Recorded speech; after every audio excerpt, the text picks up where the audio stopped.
वो न्यूजीलैंड जो पिछले 36 साल से इंडिया में कोई टेस्ट मैच नहीं जीत पाई थी, उसने इंडिया को उनके घर में ही टेस्ट मैच में शिकस्त दे दी, बल्कि सीरीज भी जीत ली। यही नहीं, टीम इंडिया गुज़िश्ता माह श्रीलंका से भी 2-0 से वनडे सीरीज हार गई थी, वो भी स्पिन विकेटों पे। टीम इंडिया का अपने मुल्क में जीत का सिलसिला रुक सा गया है। इससे पहले टीम इंडिया मुसलसल 12 साल और 18 सीरीज तक तमाम मैच मुकाबले जीतती आ रही थी। लेकिन ये क्रिकेट है, एक ऐसा खेल जो बेहतरीन खिलाड़ियों को भी हिला के रख देता है। पहले टेस्ट मैच में 46 रन पे ऑल आउट होने वाली टीम इंडिया को पुणे की निस्बतन बेहतर विकेट के ऊपर भी स्ट्रगल करते हुए देखा गया, जिद्दोजहद करते हुए देखा गया।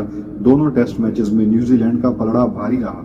कभी कभी ये दलील दी जाती थी कि नए इंडियन बैट्समैन जो हैं, नए इंडियन बल्लेबाजों के पास स्पिन को खेलने की वो टेक्निक नहीं है, उनका वो मिजाज उस तरह का नहीं है। मगर यशस्वी जायसवाल और सरफराज खान ने इस चीज को गलत साबित किया। इन दोनों खिलाड़ियों ने स्पिन को निस्बतन बेहतर खेला, लेकिन ओवरऑल टीम के तौर पे स्पिन के खिलाफ टीम इंडिया बेबस नजर आई।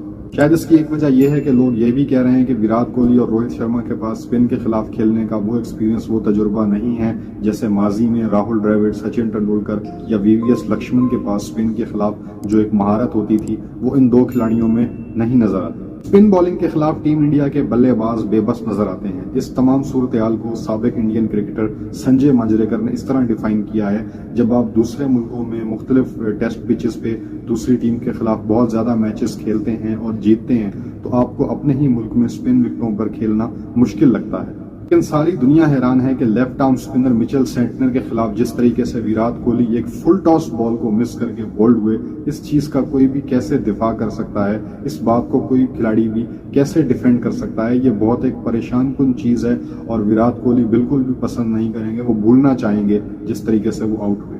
स्टैट्स ये बताते हैं कि 2021 से लेकर अब तक जो डोमेस्टिक टेस्ट मैचों में स्पिनर्स के खिलाफ 23 में से 20 मौकों पर विराट कोहली आउट हुए, और पुणे टेस्ट में तो वो 2 मरतबा मिचेल सेंटनर के हाथों आउट हुए।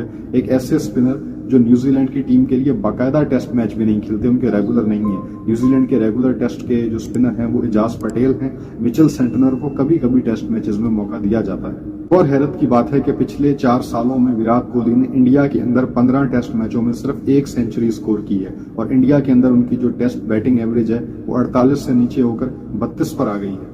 यकीनन विराट कोहली और उनके फैंस इन स्टैट्स से बिल्कुल भी खुश नहीं है। ये आदादो शुमार उनके लिए यकीनन भी इत्मीनान बख्श नहीं है। वो यकीनन इस बात से परेशान दिखाई देंगे जो भी उनकी फॉर्म पे एक डाउनफॉल आया है। कप्तान रोहित शर्मा भी इस वक्त टेस्ट क्रिकेट में ओपनर के तौर पर अपने मुश्किल तरीन दौर से गुजर रहे हैं। बांग्लादेश टेस्ट सीरीज से लेकर अब तक न्यूजीलैंड के खिलाफ उन्होंने 8 टेस्ट मैचों की इनिंग्स में सिर्फ एक 50 स्कोर की है, जो यकीनन परेशान कुन है। ऑस्ट्रेलिया दौरा से कबल इस तरह की परफॉर्मेंस उनके लिए, टीम इंडिया के लिए और उनके इंडियन क्रिकेट के तमाम फैंस के लिए बहुत ही परेशानी का बायस है।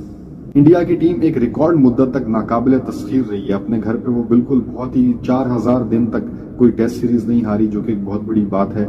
लेकिन ऐसा नहीं है कि इस शिकस्त का जिम्मेदार, न्यूजीलैंड के खिलाफ इस हार का जिम्मेदार आप सिर्फ इन 2 बल्लेबाजों को ठहराएं। पहली मर्तबा ऐसा हुआ है कि भारत के अंदर इंडियन पिचेस पर इंडियन बॉलिंग अटैक का मरकजी हिस्सा समझे जाने वाले, मेन स्ट्राइकर बॉलर समझे जाने वाले स्पिनर्स रविचंद्रन अश्विन और रविंद्र जडेजा न्यूजीलैंड के खिलाफ बिल्कुल ही मामूली बॉलर नजर आए। न सिर्फ ये दोनों स्पिनर्स विकेटें लेने में नाकाम रहे, बल्कि न्यूजीलैंड की टीम ने इनके खिलाफ बाआसानी रन्स बनाए। इन दोनों के मुकाबले में वॉशिंगटन सुंदर, जो 3 साल के बाद अपना पहला टेस्ट मैच खेल रहे थे, पुणे टेस्ट में 11 विकेटें लेने में कामयाब हुए। यहां से आप अंदाजा लगा सकते हैं कि इंडिया के जो सीनियर बॉलर्स हैं, उनकी बॉलिंग का स्टाइल या उनका बॉलिंग अटैक कितना कमजोर था इस टेस्ट मैच के अंदर। न्यूजीलैंड की टीम जो कि इंडिया के अंदर इससे पहले सिर्फ 2 टेस्ट मैच जीत पाई थी, एक 1969 में और एक 1988 में। अब न्यूजीलैंड की टीम ये सीरीज जीत चुकी है, 2-0 की बढ़तरी हासिल कर चुकी है। न्यूजीलैंड की पूरी कोशिश है कि तीसरा टेस्ट मैच जीतकर भी इस सीरीज को वो व्हाइट वॉश करें। हालांकि न्यूजीलैंड ने 2021 में WTC के फाइनल में इंडिया को शिकस्त दी थी, लेकिन इंडिया को इंडिया में हराना न्यूजीलैंड के लिए ज्यादा बड़ी कामयाबी है। इंडिया की टीम अपने मुल्क में कोई भी टेस्ट सीरीज 4339 दिनों के बाद हारी है। इंडिया के अलावा ऑस्ट्रेलिया और वेस्ट इंडीज ही ऐसी क्रिकेट की टीमें हैं जो 10 या 10 से ज्यादा सीरीज मुसलसल जीती हैं। रोहित शर्मा और हेड कोच गौतम गंभीर आने वाले दिनों में ये सोचेंगे कि इस शिकस्त की वजूहात क्या थी। हालांकि ऑस्ट्रेलिया के लिए टीम का ऐलान हो चुका है, लेकिन कप्तान और कोच दोनों इस बात को अच्छी तरह से समझते हैं कि टीम में तब्दीलियों का वक्त आ चुका है।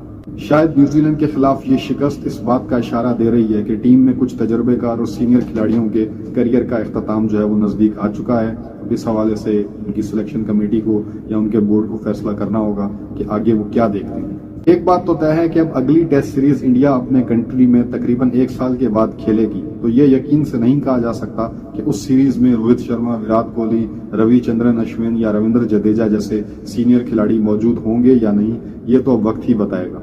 लेकिन यहाँ पर हमें न्यूजीलैंड के खिलाड़ियों की भी तारीफ करनी होगी, जिस तरीके से पहले टेस्ट मैच में उन्होंने 46 रन पे इंडिया को ऑल आउट किया। मैट हेनरी और कप्तान टिम साउदी और विलियम ओरोर्क, जिस तरह से उन्होंने एक सपोर्टिंग विकेट के ऊपर अच्छी फास्ट बॉलिंग का मुजाहरा किया। फिर उनके स्पिनर्स ने बहुत अच्छी परफॉर्मेंसेस दी, खासतौर पर दूसरे टेस्ट मैच में मिचेल सेंटनर, जो कि न्यूजीलैंड की टेस्ट टीम का कोई रेगुलर मेंबर भी नहीं है, उनकी जानिब से ऐसी खूबसूरत बॉलिंग जो थी वो अपने आप में एक काबिल तारीफ है।